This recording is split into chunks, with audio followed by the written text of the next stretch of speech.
So, good day everyone. Before I begin, I want to tell a short story about a respected elder named Dato Mikatay, whose story shows how easily people misunderstand what they don't know. So, next slide, please.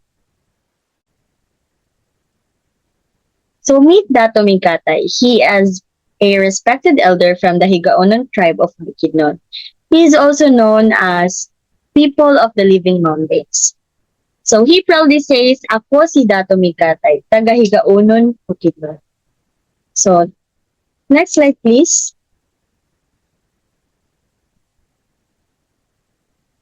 What he wears is not just clothing. It represents his identity, his culture, and his people. He shows us hinabol and he says that ini sa hinabol ang malipayong hinabol, simbolo sa kalinaw, or the happy wave, a symbol of peace. For them, weaving is not just a skill, but it is a way of preserving harmony and tradition. Next slide, please. Now imagine him in a modern office. He speaks in Binukid, his indigenous language. He says that, Binukid ko pangkasultihon para sa Bukatol ha Bulawan.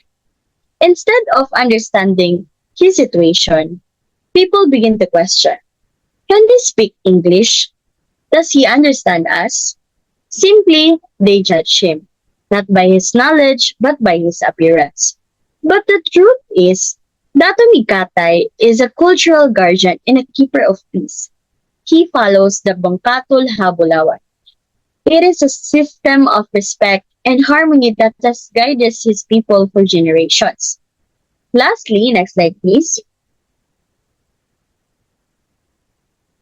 He says that, apan sa kasing-kasing ko, ako master sa kalinaw.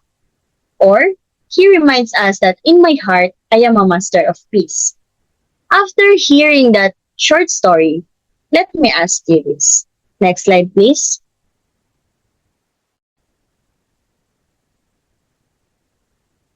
Have you ever judged someone based on how they speak, how they look, or where they come from? Because for me, honestly, this happens. Wala pa. Previous slide.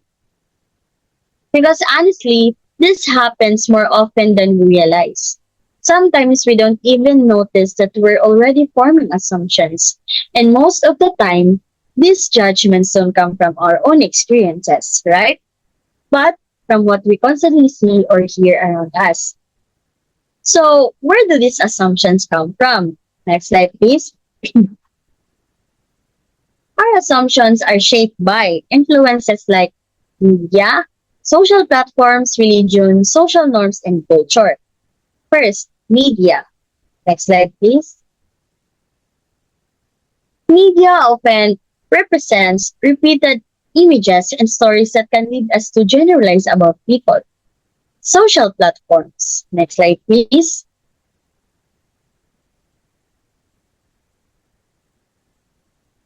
So social platforms quickly spread opinions and stereotypes that shape how we see others.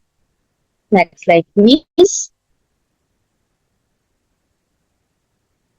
Religion, of course, guides our values, but it can also affect how we view those who are different. Next slide, please.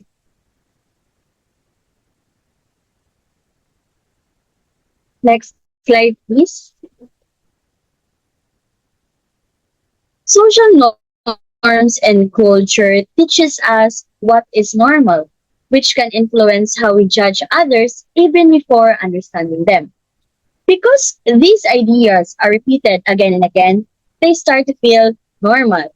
But the real problem is not everything we see or hear is accurate, right? And that's where misunderstanding begins. So before I introduce my main topic, I show a few images that reflect these everyday assumptions.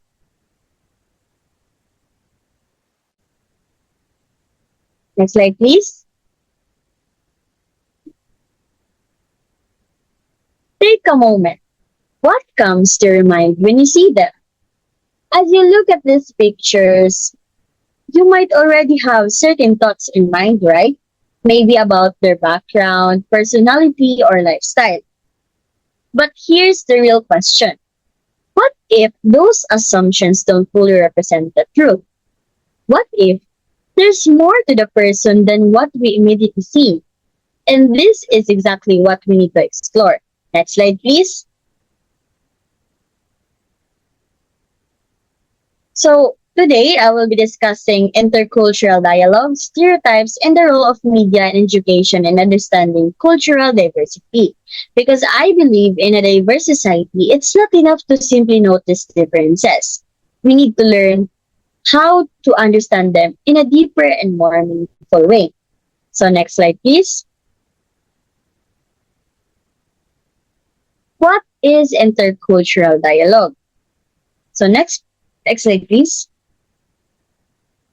According to UNESCO, um, it is a respectful exchange of views between people of different backgrounds to build understanding. But beyond that definition, it's really about creating space for people to communicate honestly, listen actively, and understand perspectives that may be very different from their own. It reminds us that dialogue is not about proving who is right, but it is about building and understanding between people. So next slide, please. At the center of intercultural dialogue, there are three important ideas: understanding, respect, and cultural diversity. So first, understanding. So understanding means going beyond first impressions and trying to see things from another person's perspective. Second, respect. Respect means recognizing that even if we don't fully agree with each other, we still value the person and their experiences. And lastly, cultural diversity. It reminds us that differences are part of human society. They are not something to avoid, but something to learn from. So, next slide, please. Now, before defining stereotypes, let's look at a familiar example. So if we compare MOOC students to, next slide please, Xavier University students, people often already have assumptions. For me, for example, some might say, ay, MOOC students din siya. Of course, MOOC students man kaday ba, di ba dagan bully dira, dagan mga issue dira, and nasa tibag una dunggan nga dagan daw adik dira. Well, for Xavier University students, ay, Xavier University student kay ka, ay dato kay ka ba, Polio ka, social pag yun daw mga kanang students dira tinuod. But the question is, are these always true? Or are these just labels we've learned to attach to people? So, next slide, please. So, what are stereotypes? Next slide, please. Stereotypes are generalized and oversimplified beliefs about a group of people.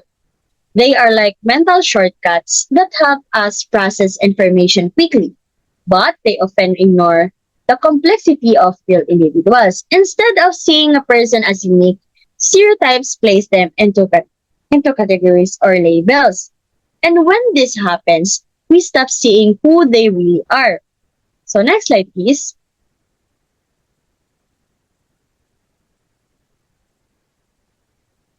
In Philippine media, even celebrities like, next slide, please, like Melay Candeveros and, next slide, please, Maymay and Trata are sometimes stereotyped because of how they speak or where they came from. Now, where do these stereotypes usually come from? Of course, one major source is the media. So, next slide, please. Media portrayal shape how we see people, and sometimes they create stereotypes instead of understanding. For example, next slide, please. So for Senorita, it is a is it is a teleserye that shows poverty as joke, making struggle seems dramatic or funny, which can lead people to misunderstand the real hardships behind it. Second, the Morin Fight. It uses humor by portraying characters as uneducated or slow, which may reinforce the idea that less educated people are not capable of anything. Lastly, the Sunshine. It presents a sensitive issue, but viewers may quickly judge the character as dependent or irresponsible without understanding her full situation. So next slide, please. Four. Second, next slide, please. Uneducated, slide, please. And dependent. So next slide, please. This example shows that media does not just reflect the reality, but it is also it also shapes how we judge others. Without thinking critically, we become quick to label people instead of trying to understand their stories. Another example is, next slide please, indigenous peoples like those seen in some vlogs such as Kamangyan and other tribe related content. They they are sometimes labeled as primitive, which means they are unfairly seen as less modern or less developed, even if this is not true. So second, next slide please. Rural communities are often described as less educated, which suggests they have limited knowledge or learning, even though many people in rural areas are skilled, intelligent, and hardworking. Next slide, please.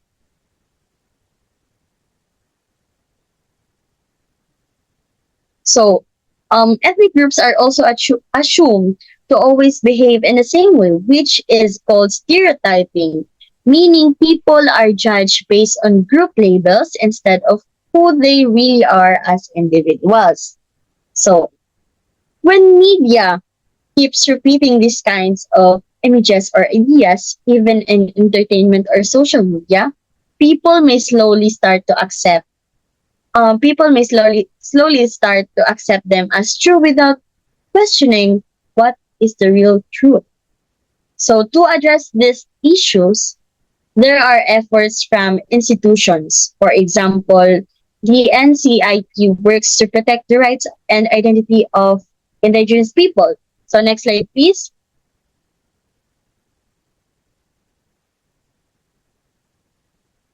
So in a real life example of stereotyping is the Aita Abilene community in Mayantok. So next slide, please. They were they were granted a certificate of ancestral domain title just recently, February 5, 2026. So next slide, please. This recognition shows that indigenous communities are not backward, as stereotypes suggest, but they are organized, resilient, and capable of asserting their rights. So next slide, please. It also changes the narrative from being seen as less to being seen as empowered. So next slide, please. So DepEd also promotes media and information literacy, helping students become more critical and aware of these stereotypes. So it shows that addressing stereotypes is not just an individual responsibility, but it is also supported at a national level. So how do we respond to these challenges? So next slide, please. One important way is through education, particularly in media and information literacy. Programs like, next slide please.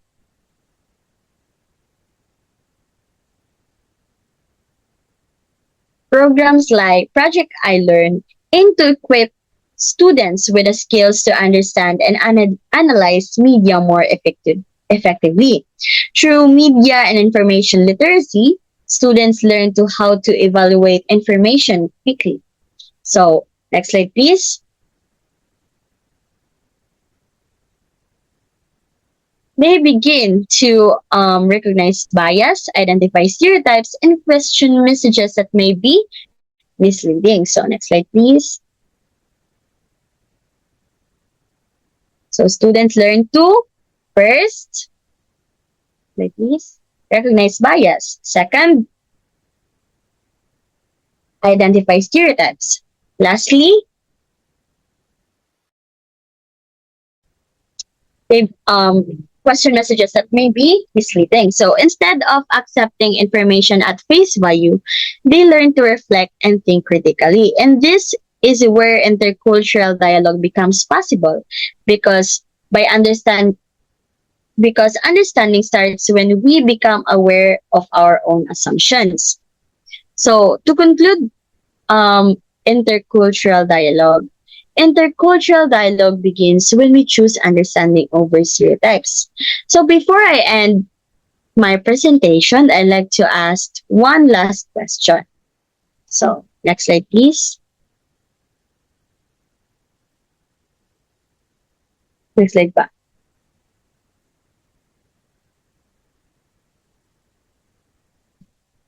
Next slide.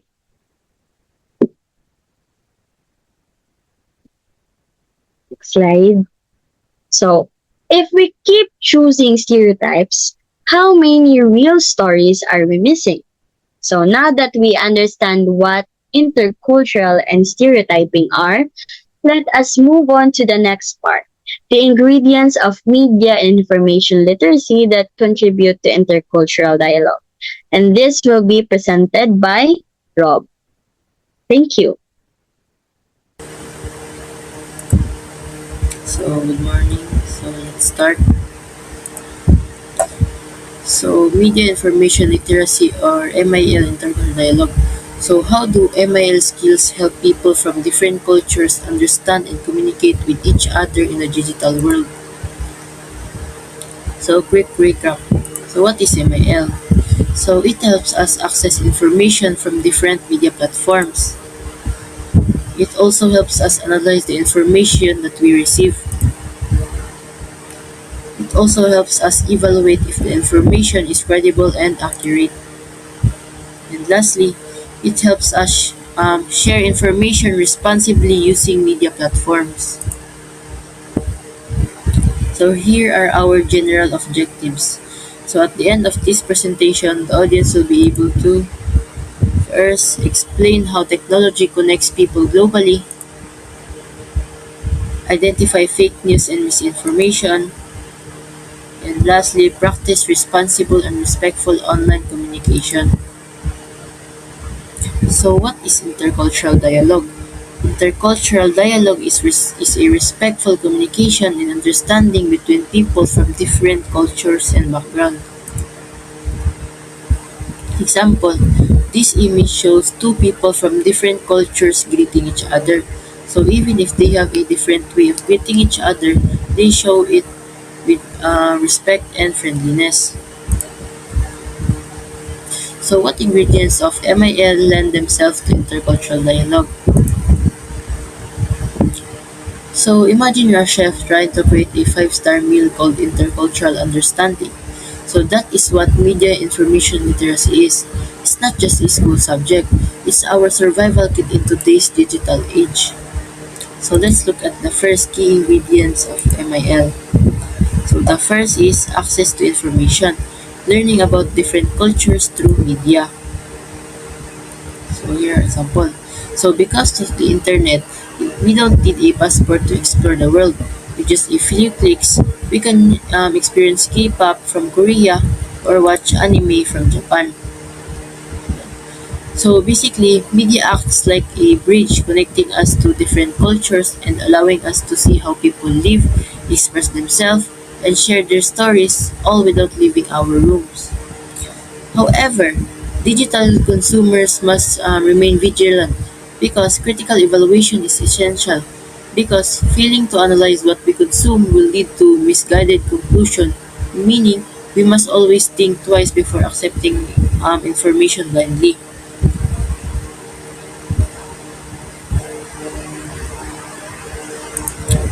But don't swallow everything you see because ingredients 2 will make you think twice. So ingredients 2 is critical thinking, analyzing and evaluating information carefully. So applying critical thinking to K-pop isn't about hating the genre. It's about understanding it more deeply. When we listen to K-pop songs or watch anime performance, we must evaluate whether we are merely enjoying the catchy music or actively processing the message behind it. So critical thinking helps us look beyond catchy beats, visuals, and choreography, or prompting us to ask what this song is really about, whether it sent a positive or negative message, and how it influenced behavior or beauty standard. For example, while some K-pop songs promote self-love and confidence, others centered heavily on fame, pressure, or unrealistic expectations. As fans, critical thinking empowers us to decide whether values to accept and which ideas to question, helping us enjoy K-pop while staying aware of its influence on society and ourselves. So, when watching a complex narrative like Attack on Titan, critical thinking shifts the focus from superficial action scenes to the deeper moral framework of the story. Viewers are encouraged to look beyond the entertainment value and ask thematic questions about why characters make a certain choice and whether those decisions are right or wrong. This analytical lens revealed that the anime explores profound themes such as freedom, war, revenge, and morality, beyond reflecting on how different characters hold conflicting perspectives, whether some believe violence is necessary for protection while others prioritize peace. We realize that figures are rarely entirely good or completely evil. Through this process, the series becomes a powerful way to reflect on real-life political issues, human behavior, and consequences of decision-making. And the next key ingredients is communication and participation, sharing ideas responsibly online. So, media communication and participation are clearly demonstrated in how K-pop idols connect with their audience. So, this relationship functions as two-way street through fans meeting, officially live stream, social media interaction, and live concert. Rather than just watching passively, fans effectively participated by cheering, commenting, voting for major industry awards, and organizing support network both online and offline.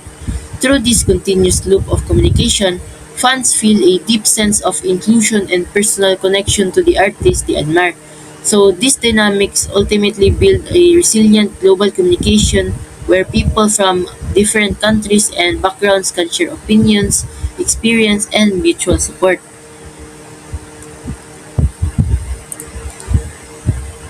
Yeah, so this social media post and live stream. So how about in anime context? So shifting to the anime context, communication and participation manifest through decentralized digital spaces and creative fan expression. So in this community, communication happens actively online as fans gathered on platforms like Reddit, Twitter, and dedicate forums. So this collective intelligence allows audience to discuss complex theories, break down plot twists, and dissect the deeper meaning behind their favorite series, turning a solitary viewing experience into a highly communicative shared global event.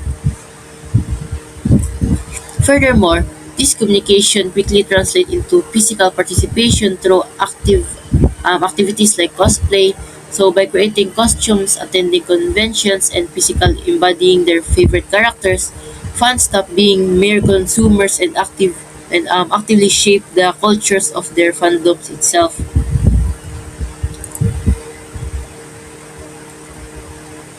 The next key ingredients is responsible media use, using media ethically and respectfully. So while participation builds vibrant global communities, digital media literacy demands strict ethical boundaries regarding the misinformation we share. The case of Korean artist Yuna served as a clear warning about the speed of the digital misinformation. When a fan captures a casual photo and immediately assumed Yuna was dating an unknown individual, the image was uploaded to social media without any verification. So because users shared it rapidly without thinking twice, an unverified rumor quickly became a viral news story. Although Yuna later released an official statement clarifying that the rumors were entirely false, the incident demonstrates how easily unchecked media can distort. So responsible media use requires individuals to halt the spread of misinformation by verifying facts before hitting share. So the next is a severe violation of ethical boundaries is highlighted by an invasive stalking incident involving music group Twice. An obsessive individual repeatedly tracked the group, took unauthorized photo within their private spaces, and even went so far as to send those images directly to the members themselves. So this behavior crosses every illegal and ethical boundaries, causing severe psychological distress to the artist. The case underscores the fundamental rule of media literacy that idols are real people, not just corporate entertainment products or distant celebrities.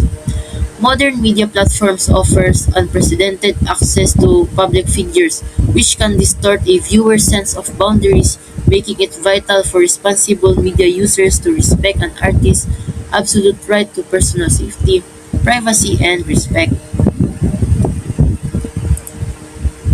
The next is so finally responsible media. Ay,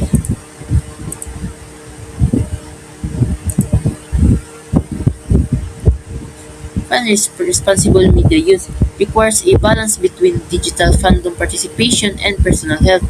So, on one hand, participation can manifest healthily through communication and open critique, such as when anime fans actively debate a show's production values, pacing, or animation quality to build a community of discourse. So, on the other hand, media literacy requires us to monitor the physical impact of our consumption habits. Academic data such as Public Health Studies Index on PubMed consistently demonstrate that excessive screen time, particularly watching media late into the night, disrupts sleep cycle and degrades overall well-being for children and adolescents. Ultimately, being a responsible media user means knowing when to engage with your global community and knowing when to turn off the screen to protect your own health.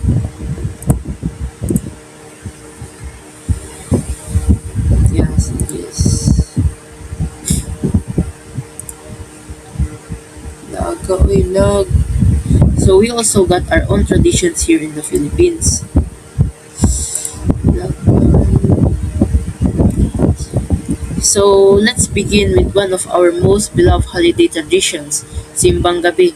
Starting on December 16, Filipinos wake up before dawn for 9 consecutive days to attend the early morning mass. It's not just a religious duty, it's a beautiful community experience.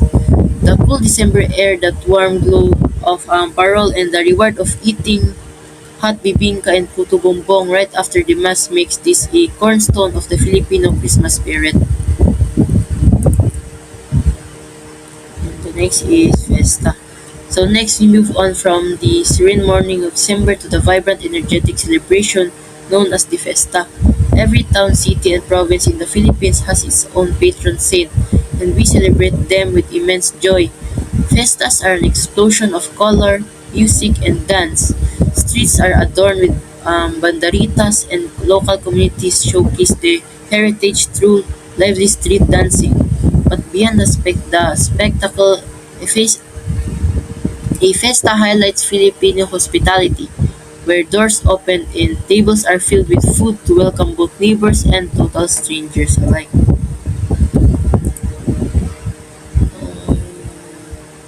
So while Festa showcase our joy, this next slide embodies our soul, bayanihan. Historical bayanihan was literal townspeople coming together to help a neighbor move their entire bahay or kubo to a new location. Today, while the house might stay put, the spirit of bayanihan remains alive and well. It is our innate drive to help one another without expecting anything in return, especially during times of calamities like typhoon or crisis. It proves that no matter how heavy the burden, it becomes light when we live it together.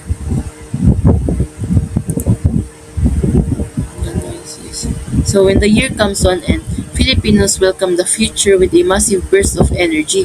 So our New Year traditions are unique, blend of culture, belief, and pure fun. From gathering 12 round fruits for good luck to wearing polka dots, we love setting intentions for prosperity, and as you can see in the image, we make sure the traditions into the new year is as loud as possible. Using torotots and pans or fireworks, we create noise to drive away the bad vibes of the past year and welcome the blessing of the next. And the next is Mano po. So finally, we look at the tradition that we practice every single day. Mano po. So derived from the Spanish word for hand or mano, the Filipino sign of respect po. This gesture is how we honor our elders, parents, grandparents, and godparents. By gently taking their hand and pressing it to our forehead, we ask for their blessing and show our deep respect. It is a beautiful reminder that no matter how fast our world change or how modern we become, our respect for our roots and our elders will always remain at the hearts of being a Filipino. So how do ICT connect people around the world? Through instant communication and information sharing. So, so first is online class and virtual meeting, and second is real-time communication through messaging apps like Facebook, Messenger, Instagram, and many more. And thirdly, sharing news and updates quickly through social media apps like Facebook, Twitter, and Instagram. And building global communities online. For example, in Facebook, building a Facebook fan page for K-drama, Mobile Legends, or anime. So here is the example of the first one. Online class and virtual meetings. Here's the image. So here. Grabe kalawag. So this slide shows an example of how ICT is used to spread information online. So on the left, we see a post about corruption and flooding, which shows how people use social media to raise awareness about social issues. And on the right, we see a do not rain sign related to flood control, which is also shared online to inform and educate the public. Fake news and misinformation. So fake news is false or misleading information presented as real news. So media information literacy helps people first verify information from trusted sources, and second, avoid spreading misinformation, and lastly, think critically before sharing online posts. So a post on Facebook claimed that a nutritional meal could cure chronic insomnia. However, the Department of Health later released a statement clarifying that the information was false and that the Facebook page was not officially from them. Unfortunately, the misinformation had already spread because many people shared the post without verifying it first. This situation shows the importance of checking the source and confirming if the information is credible before sharing it online.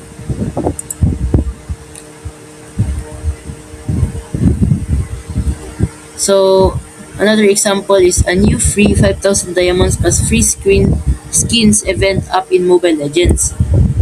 So, why is this fake news? So first, it is not from the official Moonton channels.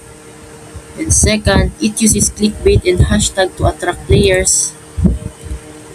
And lastly, no verified announcement supports it. So responsible online expression means communicating online in a respectful, truthful, and ethical manner. So example, a responsible student shares opinion respectfully and supports them with reliable facts. So key I wait. So we can actually relate to this because um, in our media information literacy class, Sir Peter required us to share our opinion on specific topics. He also emphasized that we should support our ideas with reliable sources so that our arguments are stronger and not easily challenged. So through this approach, he is not just encouraging our participation but also helping us develop critical thinking and become more media literate students. So in this way, Sir Peter is preparing us for the future where the digital world continues to grow and greatly influence how we think, communicate, and make decisions. So key takeaways, conclusion.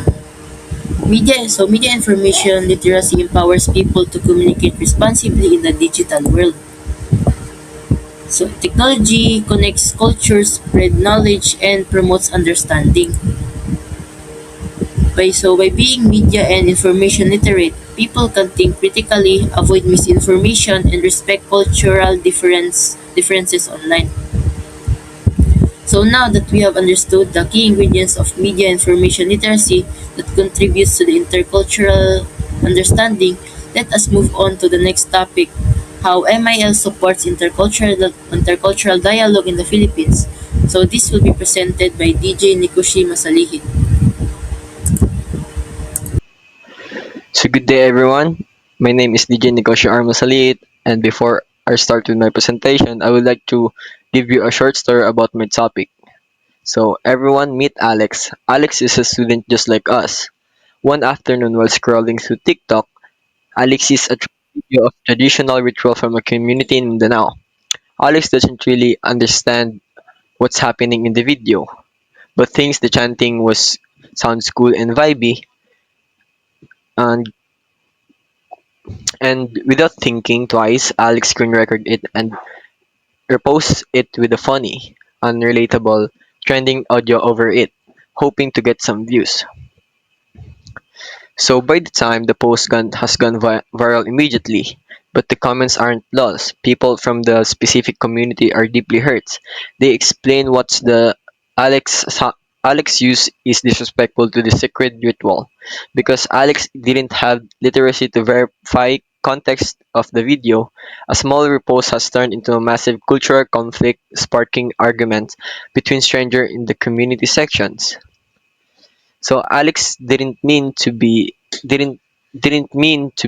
disrespectful. Alex just didn't know how to read the media properly and understand the impact it would have on the different culture. So this one make created a wall of misunderstanding instead of a bridge of conversations. It shows us that in a country as diverse as ours, what we shared carries a lot of weight. So this brings us to a question we all need to think about. What if one post could start a cultural misunderstanding in the Philippines? Now, let's focus on our topic. How can media information literacy or ML support intercultural dialogue in the Philippines?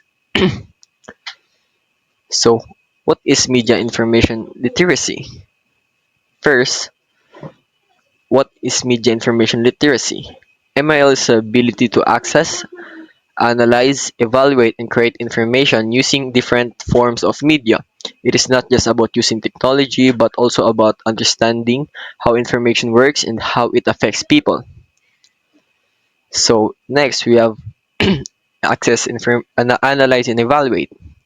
Aside from accessing information, ML also teaches us how to analyze and evaluate content.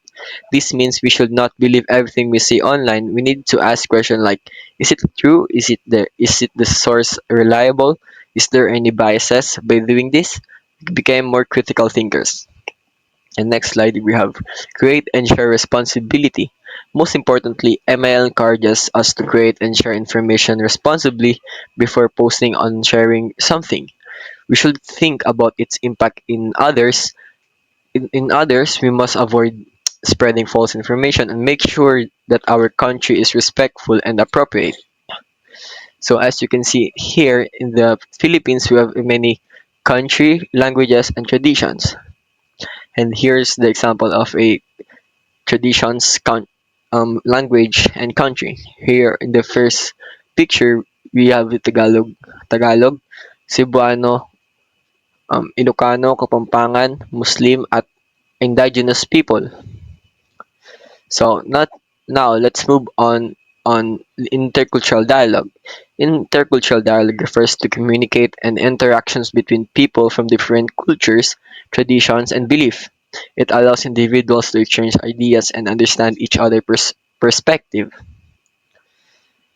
So communicate and interactions between culture. So so um, through through intercultural dialogue, people develop understanding and respect. Instead of judging based on their differences, we learn to appreciate diversity. This helps reduce conflict and promotes peaceful relationship. So promote understanding and respect.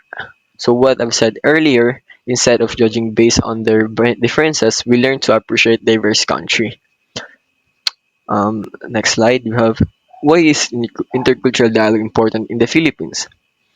Intercultural dialogue is very important in the Philippines because our country is rich in diverse cultural languages and traditions. We have different ethnic groups, belief and practices, so proper communication is necessary to maintain unity.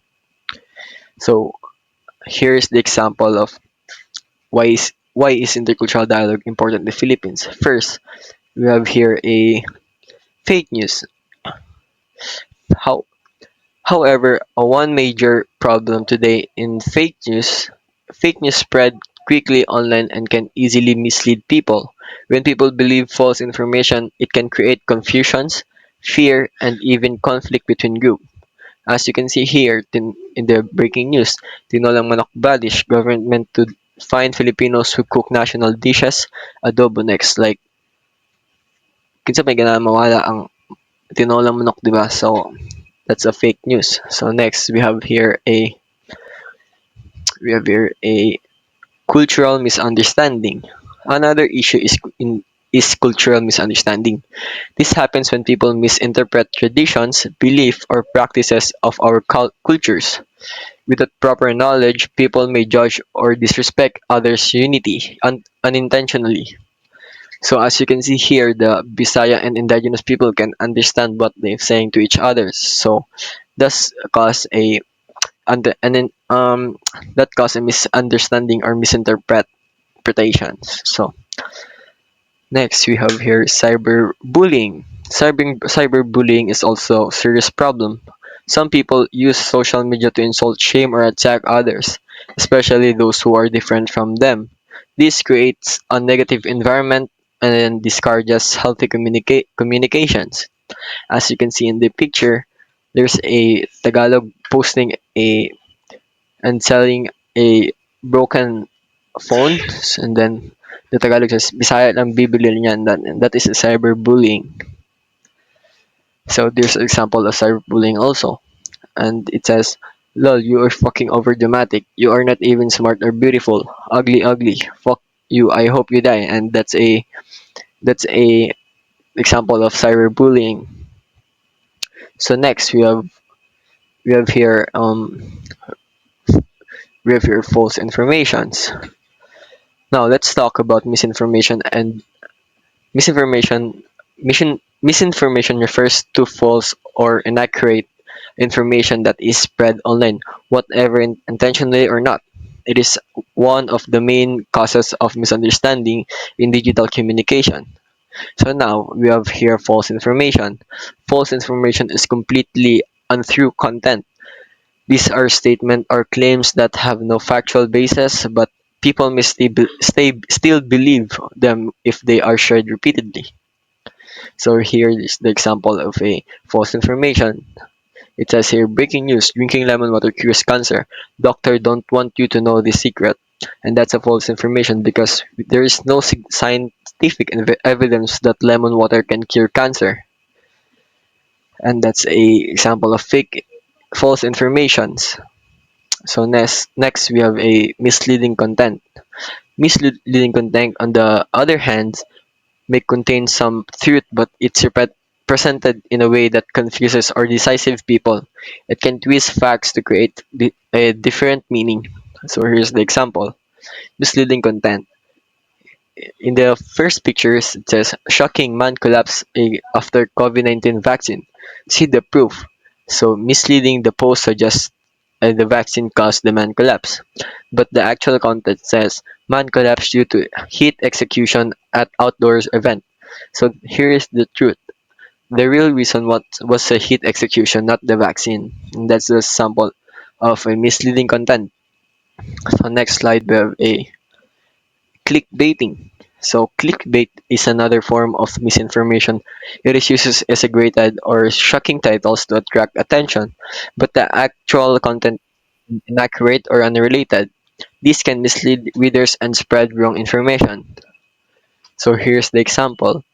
This image is a classic example of a clickbait because it uses several attentions grabbing tricks to make people click, often without delivering solid or verified information. It says here, official na nagkabalikan, Catherine at Daniel Padilla nag-date, spotted Katniel. As you can see in the picture, it's blurred but still people believe it. So that's an example of clickbaiting. So how ML, so the next slide, how ML support intercultural dialogue. So this is where media and information literacy becomes very important. ML helps support intercultural dialogue by guiding people to become responsible and critical user of media. So here, prevent misinformations and fake news. So ML helps prevent misinformation and fake news by teaching people how to verify informations before believing or sharing it. This reduces the spread of false informations. So here next we have a reduce stereotype and prejudice. So it is also reduce stereotype and prejudice. When people are informed and open-minded, they are less likely to judge others based on assumption or limited knowledge. So here next we have here a encourages respect and communications. In addition, ML encourages respectful communication. It reminds us to use proper language, avoid offensive comments, and respect others' people opinions, especially online. So, how media information literacy prevent fake news? So, MLs provide practical way to prevent fake news in our daily lives. So, first, we have verify sources. We should always verify sources. We need to check if it is the information comes from credible and trusted platform before believing or sharing it. So next slide, we have here think critically. We must think critically instead of accepting information immediately. We should analyze it and questions its accuracy. So next slide, we have here avoid misinformation. We must avoid spreading misinformations is responsible as users. We should only share information that is verified and true. So importance of importance of ML in the Philippines. In the Philippines, ML is very important because of our cultural diversity. With some differences, proper understanding is necessary. So, importance.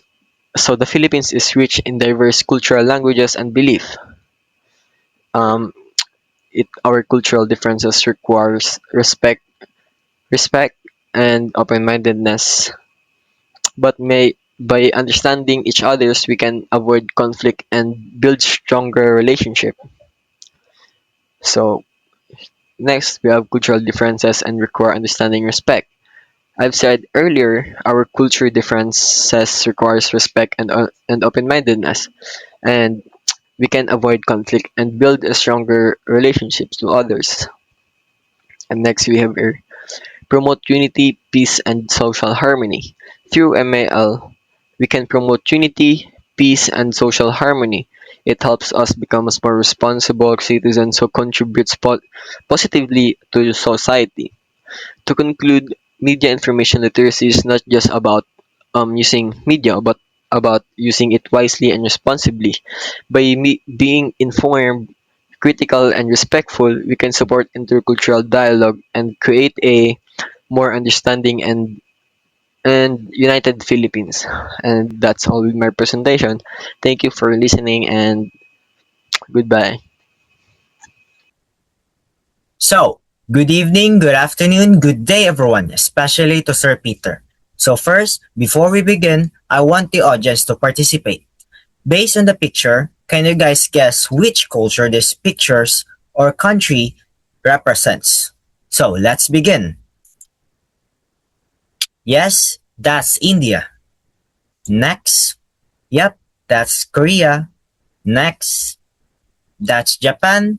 And lastly, yes, that's China. Thank you guys for participating. Now, if you guys wonder, these cultures are not commonly found in the Philippines, right? So, how do we know about them? The answer is social media. Since our topic is about intercultural dialogue, we also need to understand the policies and guidelines when using social media. This is important because it helps guide how we communicate, share cultures responsibly online. And this brings us to our topic. Welcome to Towards a Formulation of Editorial Policy Guidelines on Intercultural Dialogue, presented by me, Justin Lawrence J. Tambugon, and Jillian Zara Estico. Let's begin.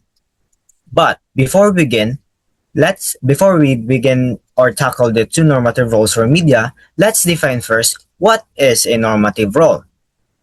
So the question is, what is a normative role? A normative role is the expected role of media in society based on the values and ideals, meaning what media is supposed to do to support responsible communication, understanding, and public awareness. To put it simply, a normative role is what the media should do to help society function properly and, most importantly, ethically. Now that we have defined what is the meaning of a normative role, let us introduce the two normative roles for media in this presentation. First is facilitating cultural interaction. Second is unmasking cultural stereotypes and intolerance. So, let's begin with the first normative role, which is facilitating cultural interactions, presented by me, Justin Lawrence J. Tambugon. So, what is facilitating cultural interactions? Facilitating cultural interactions means how media helps people from different cultures connect, communicate, and understand each other through different platforms. And the first level is cultural exposure, which is when people are introduced to different cultures through media and become aware of other traditions and ways of life. The second level is cross-cultural interaction, which happens when people from different cultures communicate or engage with each other through online platforms like social media or shared activities. The third level is cultural exchange, which is when people share and learn from each other's cultures such as ideas, traditions, food, and learn from each other's cultures.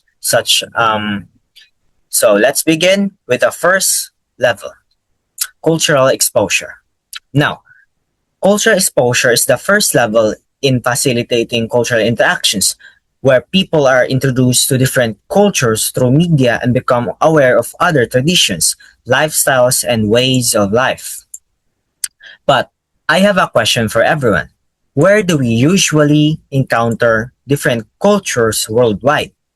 That's right, the answer is social media. Through platforms like Facebook, TikTok, YouTube, and others, we are constantly exposed to different cultures from all over the world. We see their traditions, food, music, and lifestyles, even if we are not physically there. This is how cultural exposure happens in our everyday lives. Now, I want you to tell me, What platform do you think this logo belongs to? That's right, it's YouTube. Platforms like this are where we often get exposed to different cultures through videos, content, and global trends. Next is I'm going to show you a YouTube video from UNESCO, as this example will help us understand how media is used to promote cultural understanding and awareness across different cultures through social media. My name is Breach. I'm just a typical young man living in the Philippines. But if I were an indigenous Filipino, my life would be different. My life would be very colorful. I will be the bearer of our culture and traditions. And I will be the guardian of nature. But if there's happiness, there is also sadness. The moment I step onto cities, people will judge me. I will be an outcast, different, but I will never be alone. So if I were an indigenous Filipino, I will fight for my rights and I will embrace who I am.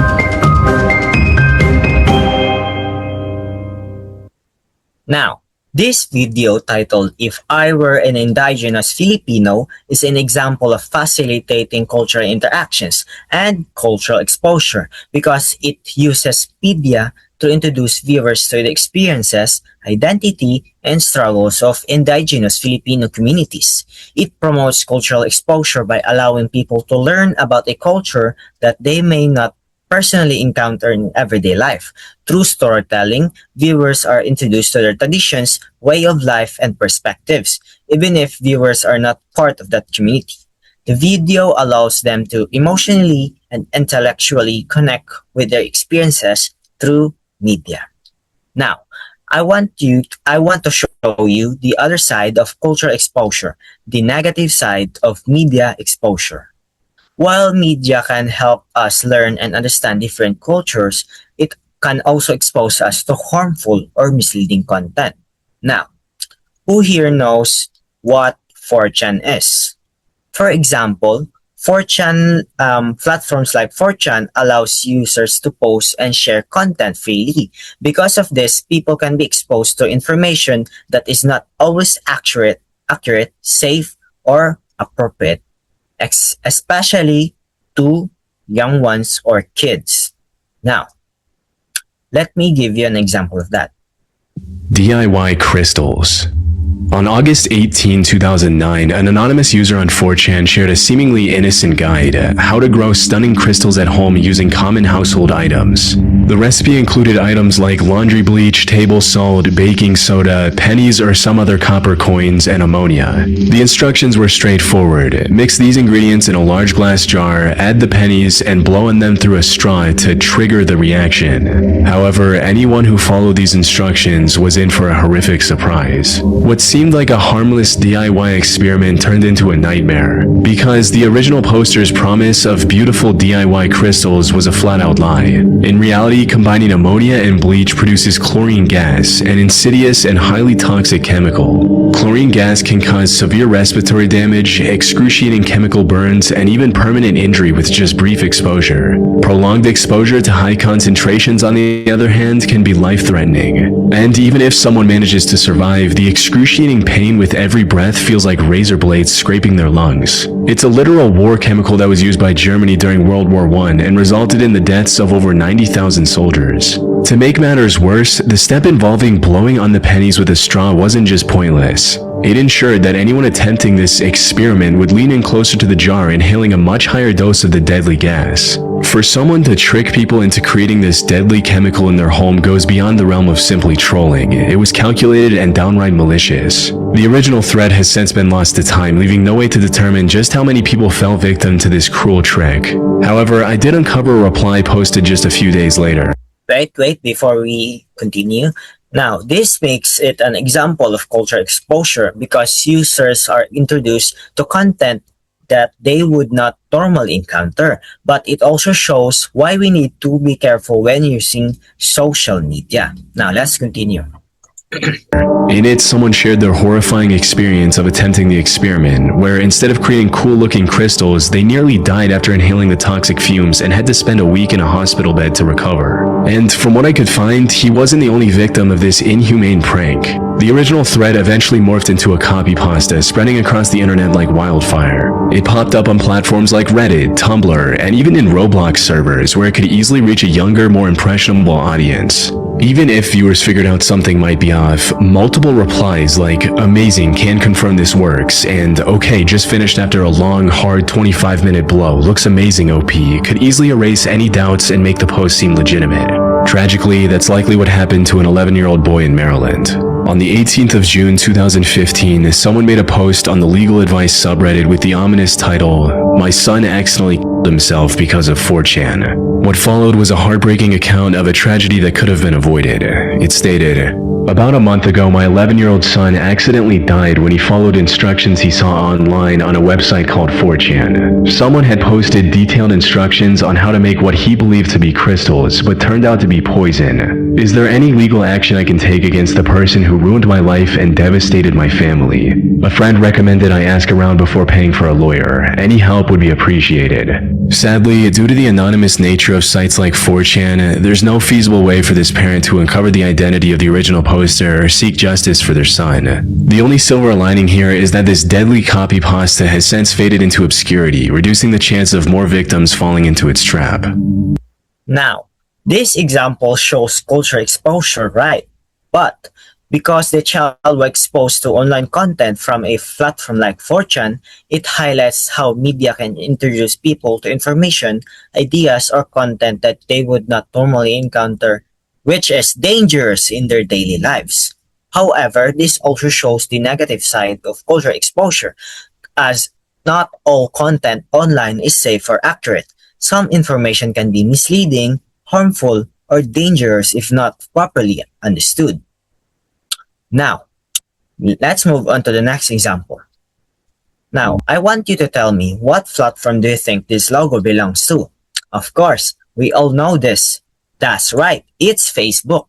Platforms like Facebook are also where we get exposed to different cultures through posts, videos, news, and shared content from people all over the world. Now, this helps us see different lifestyles, traditions, and perspectives even without traveling. But we also need to be careful and analyze what we see online, because not everything, again, is accurate. There can be misinformation and misleading content, so we should always think critically before believing or sharing anything. In simple terms, don't believe everything you see online. Now, let me give you an example of that posted by GMA. Now, this Facebook post from GMA highlights the issue of digital exposure and misinformation in the Philippines. It explains that many Filipinos are highly active online, yes, and are constantly exposed to large amounts of information through social media. However, it also warns that not all content online is accurate or reliable, because some people may have limited skills in understanding or analyzing information. They can become more vulnerable to misinformation and disinformation shared on social media. This shows that while media provides cultural exposure and access to information, it also requires critical thinking and responsibility when consuming content online. In simple terms, being exposed to media does not always mean the information is true, so we must always be careful and think before believing or sharing. Now, let's move on to cross-cultural interactions. Now, cross-cultural interactions refer to the interaction among people from different cultures, cultural backgrounds, and it happens when individuals from different countries or cultures communicate, share ideas, or work together through media or real-life connections.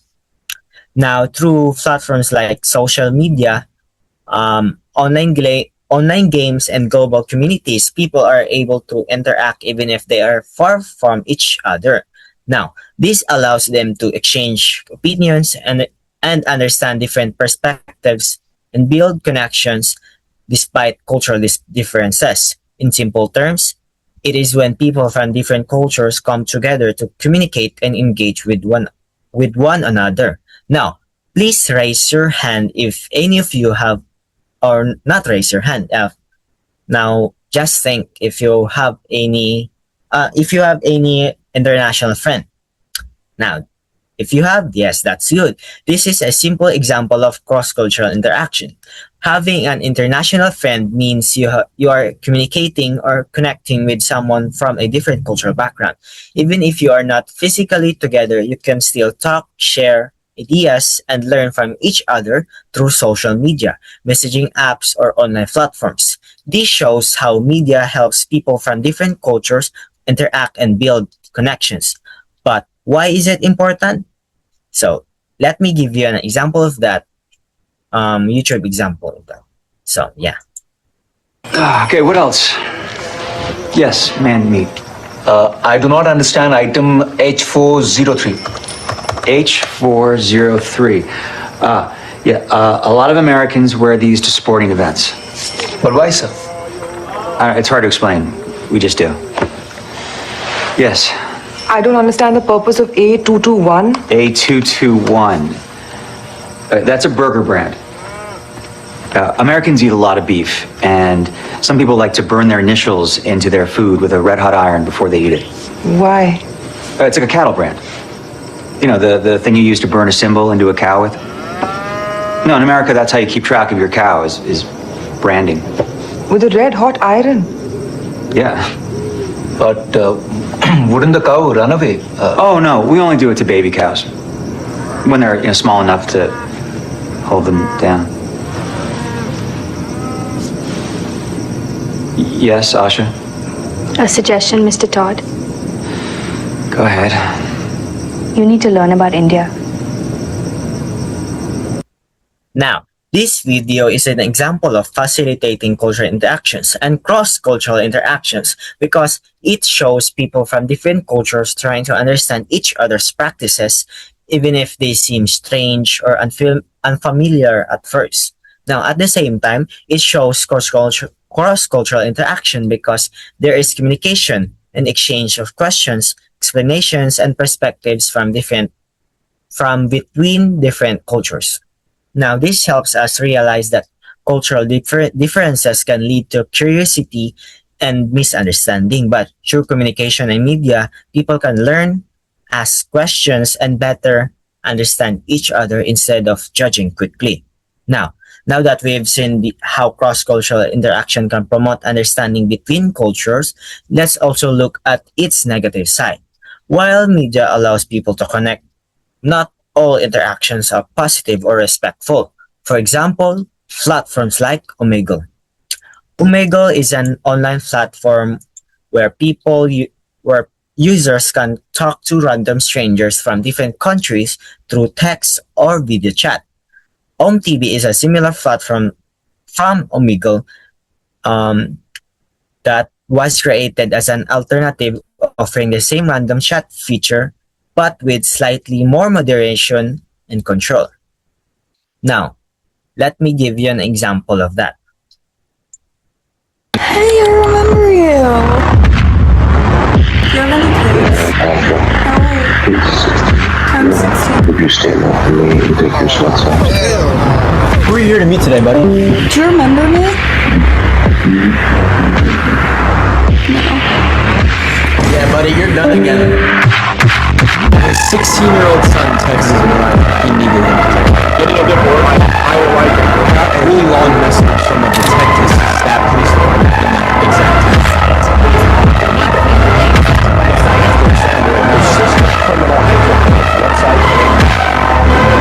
Now, this example comes from a YouTube Shorts video showing a real situation that happened on Omegle. It highlights how cross-cultural interactions can also have negative side. While Omegle allows people from different countries to connect, it can also expose users, especially young people, to unsafe or harmful individuals. This shows that not all interactions online are positive. Some can lead to serious issues if there is no proper guidance, safety, or moderation. So while media allows us to connect with others globally, we must always be responsible and careful in who we interact with online. Now, lastly is cultural exchange. Now, what is this? It means cultures with others. It happens when people from different cultural backgrounds give and receive ideas, traditions, food, language, or experiences. Through media and real life interactions, people are able to learn from one another and appreciate differences while also sharing their own culture. It is a two-way process where both sides are not just observing but actively contributing and learning. Now, let me give you guys an example of that. Hello Talk is an example of cultural exchange because it is a two-way process. Both users share and learn from each other's languages and cultures, not just one side giving and other side receiving. Each person can teach their own language while also learning from their international partner. It is an app where people from different countries communicate to learn each other's language and cultures, making it again a two-way exchange. Now, it has features like learning content, where you can study a language or chat with others, a correction feature that helps fix your messages, and auto translate feature that allows you to understand different language easily. Now, in simple terms, cultural exchange is about sharing and learning from each other's cultures to build understanding and connection. And that concludes the first normative role of media. Now, I will give the floor to Jillian for the second normative role, which is unmasking cultural stereotypes and intolerance. Thank you.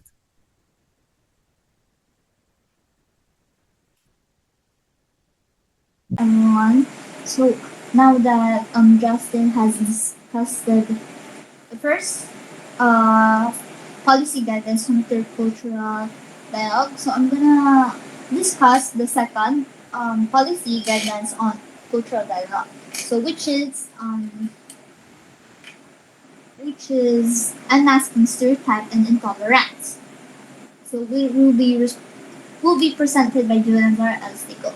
So first, what is cultural stereotype?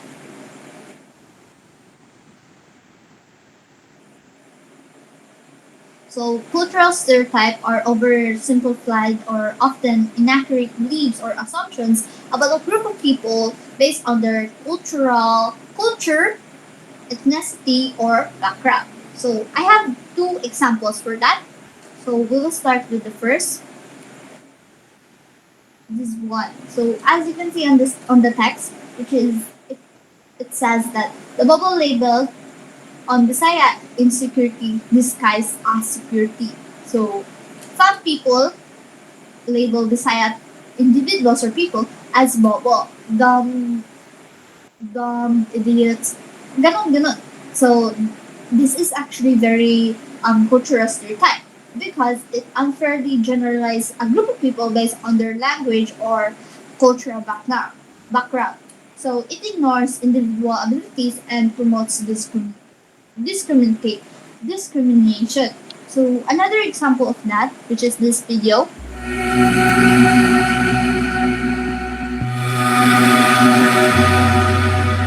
As a moral, nakaka-affect talaga sa akin yung discrimination because ang iba, kapag sinabing moral Muslim, ang unang pumapasok sa isipan nila ay ang terorista, bomba.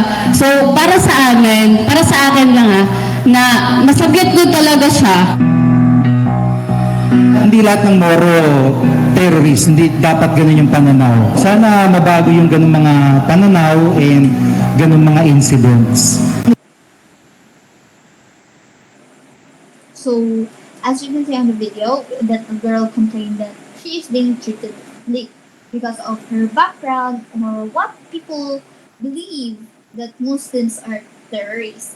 and that is stereotype because it assumes that all of the people from that group are the same, even though in reality it's not. So it's actually very sad because there's a lot of people like that, like what they have seen on news or media, they make assumptions and ignore the people's differences. So second is like now we discuss the cultural stereotype. We'll go to what is intolerance.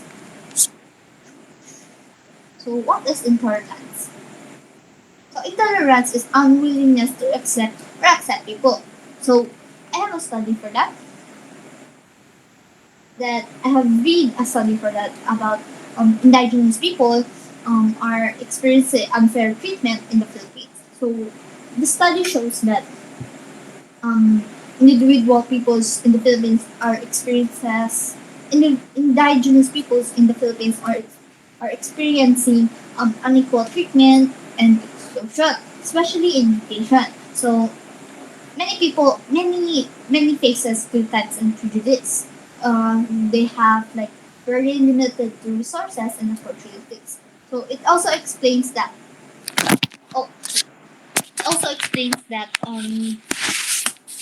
discrimination can exist in systems like school where policies and curricula do not match their cultural needs.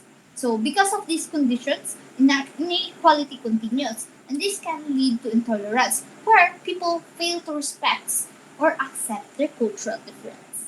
Now that I have discussed that the two, which is cultural stereotype and intolerance, so we will next go to the next, which is how can cultural stereotypes can lead to intolerance. So I actually forgot about that. So before that, we have a really like short text here that stereotypes lead to judging, and judging leads to unfair treatment, and that becomes intolerance. No, sorry. So now that like we have discussed the two, so we will go to how can cultural stereotype can lead to intolerance. So I'll just flash two pictures. So this is the first one.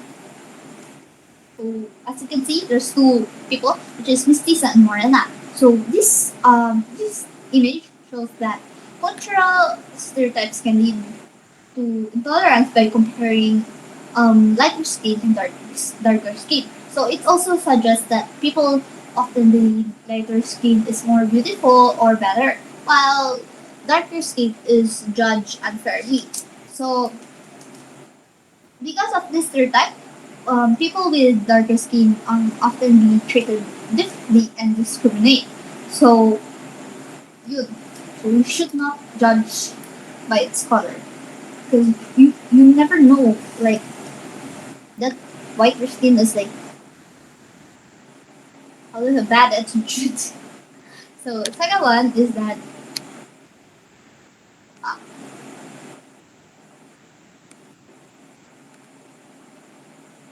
so this one is oversimplified or oversimplification.